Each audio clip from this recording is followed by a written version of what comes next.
বিসমিল্লাহির রহমানির রহিম। আসসালামু আলাইকুম। আর শেক্স রায়হান ভিডিওতে আমরা চলে আসলাম। আজকে আমরা ম্যাঙ্গো আইসক্রিম বানাবো। এখানে আমি দুটি বড় বড় সাইজের আম নিয়ে নিয়েছি। আমটাকে আমি একটা নাইসার একটা চাকুর সাহায্যে আমি কেটে নিচ্ছি।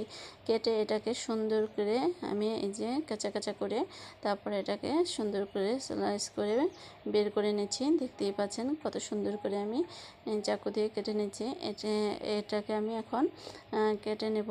আর এখানে আমি একটা এর ভিতরে আধা কেজি দুধ আমি গরুর খাঁটি দুধটাকে জাল করে নিয়েছি। আর এখানে আমি দিয়ে দেবো কর্নফ্লাওয়ারটাকে আমি নিয়ে নিয়েছি 3 টেবিল চামচের মতো নিয়েছি।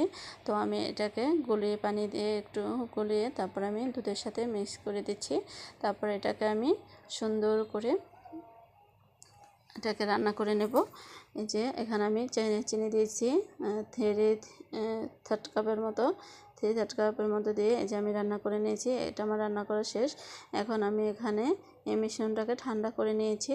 প্রায় 2 ঘন্টা নর্মাল ফ্রিজে রেখেছিলাম। তারপরে এখানে আমি একটা ভিটারের সাহায্যে এটাকে আমি সুন্দর করে বিট করে নিয়েছি। আর এই পাকা আমটাকে আমি সুন্দর করে ব্লেন্ডার করে রেখেছিলাম।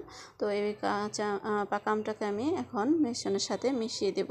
তো মিশিয়ে এখানে আমি ব্লেন্ডার দিয়ে সুন্দর করে করে নিচ্ছি। দেখতেই পাচ্ছেন বিট করে নিয়েছি। এখন আমি একটা বক্সের ভিতরে রেখে দেব। এটাকে প্রায় 8 ঘন্টার মতো এটাকে আমি একটা বক্সে রেখে ফ্রিজে রেখে দেব, ডিপ ফ্রিজে।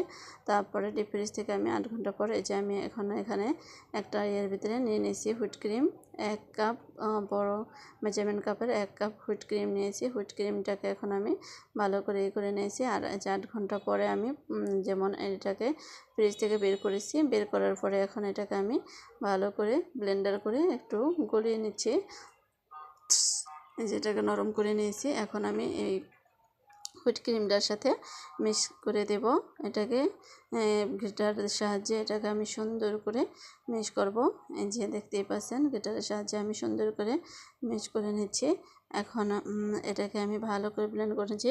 আর হ্যালো গাইস, আমার ভিডিওটি যদি আপনাদের ভালো লাগে তো আমার সাবস্ক্রাইব করে রাখবেন আর একটা লাইক কমেন্ট শেয়ার করে দেবেন। আর এই যে আমি আরেকটা কন্টেনারে রেখেছি। এখন এটাকেও আমি সারা রাত্রের জন্য ফ্রিজে রেখে দেবো। পরের দিনকে যে আমি ফ্রিজ থেকে বের করেছি সকালে, বের করে এখন আমি গ্রেটারের সাহায্যে আবার আমি ভালো করে বিট করে নিচ্ছি বিটার দিয়ে।